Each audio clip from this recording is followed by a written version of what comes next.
नाशिक लोकसभेचा तिढा सुटलाय। शिवसेनेकडून हेमंत गोडसे यांनाच उमेदवारी देण्यात आली आहे। हेमंत गोडसे विरुद्ध राजाभाऊ आसे अशी लढत या ठिकाणी होणार आहे। श्रीकांत शिंदेंच्या शब्दाला महायुतीकडून मान मिळाल्याचं पाहायला मिळत आहे। तर अखेर नाशिक लोकसभेचा तिढा महायुतीमधला सुटलेला आहे आणि तिथले विद्यमान खासदार जे 2 टर्म खासदार राहिलेले आहेत त्यांनाच आता पुन्हा एकदा निवडणुकीच्या रिंगणामध्ये उतरवण्यात आलं आहे। हेमंत गोडसे यांना उमेदवारी काही दिवसांपूर्वीच श्रीकांत शिंदेंनी जाहीर केलेली होती आणि त्यांच्या शब्दाला मान मिळाल्याचं बोललं जातंय। दरम्यान उमेदवारी जाहीर झाल्यानंतर हेमंत गोडसेंबाबत चर्चा केलेली आहे। हेमंत गोडसे यांच्यासोबत चर्चा केली आहे आपले प्रतिनिधी महेश महाले यांनी। शिवसेनेचे अधिकृत उमेदवार नाशिक लोकसभा मतदारसंघाचे हेमंत गोडसे आपल्या सोबत आहे। आपा खूप संघर्षानंतर आपल्या नावावर शिक्कामोर्तब झालेले उमेदवारी जाहीर झालेली, काय पहिली प्रतिक्रिया?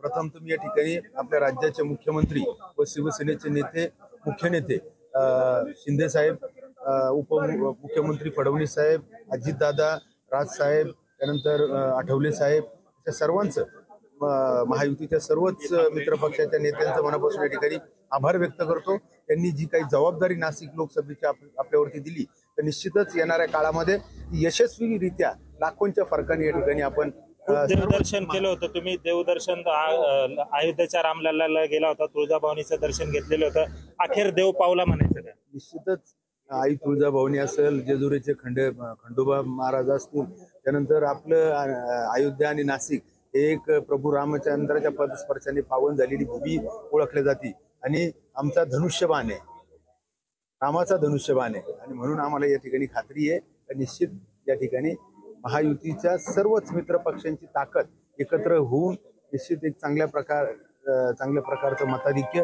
लाखोंच्या फरकाने काय आव्हान वाटतं? गेले अनेक 10 वर्षापासून काम करतोय, दांडगा लोकसंपर्क आहे, त्यामुळे लोकांना देखील विश्वास आहे का नाशिकचं खऱ्या अर्थानं ही जी वेळ आहे ही नाशिकला 5 वर्षामध्ये कायापालट करणारी आहे नाशिकचा आणि निश्चित या काळामध्ये नाशिककर निश्चित आपल्यावरती विश्वास ठेवतो। मताधिक्याने आपण नाशिकची जागा जिंकून दाखवू असा विश्वास हेमंत गोडसे यांनी या ठिकाणी व्यक्त केलेला आहे। महेश महाले, लोकशाही मराठी, नाशिक। लोकशाही मराठी ऐका, पहा, जागरूक रहा।